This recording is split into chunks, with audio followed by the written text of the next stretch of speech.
ఇవాళ ఎంతో హెల్దీ వంట చూపెడుతున్నా. తోటకూర రొయ్యలు చాలామందికి తెలుసు, తెలియని వాళ్ళకి చెప్తున్నా.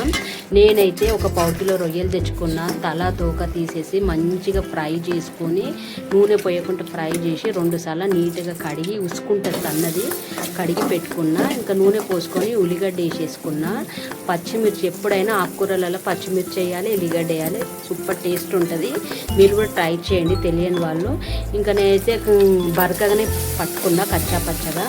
ఉల్లిగడ్డ కొద్దిగా ఫ్రై అయినాక అది వేసి ఉప్పు పసుపు వేసి కొద్దిగా టమాటా వేసుకున్నా. అది ఉడికినాక ఇంకా తోటకూర మనం క్లీన్గా కడిగినాం, ఒక 3-4 టైమ్స్ కడిగినాం. ఇంట్లో కూడా ఉసుకుంటుంది.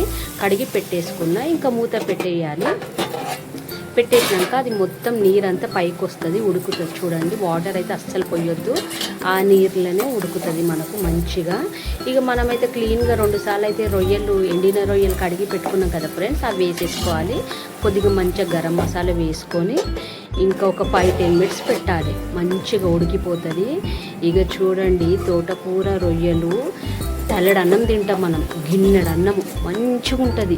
ఎప్పుడైనా ట్రై చేయండి. ఇవన్నీ పాతకాలం వంటలు, ఇప్పుడైతే ఎవరు వండుతుండుకోవచ్చు కానీ తక్కువ. సూపర్ ఉంటుంది. ప్లీజ్ అండి, నచ్చితే లైక్ షేర్ సబ్స్క్రైబ్ చేయండి. నా ఛానల్, నా వీడియోస్ చూడండి, నా ఛానల్కి సపోర్ట్ చేయండి. వీడియోస్ కూడా చూసి సపోర్ట్ చేయండి. నాకైతే నచ్చింది, చాలా బాగుంది. మీరు కూడా ట్రై చేయండి. బాయ్ అండి అందరికీ.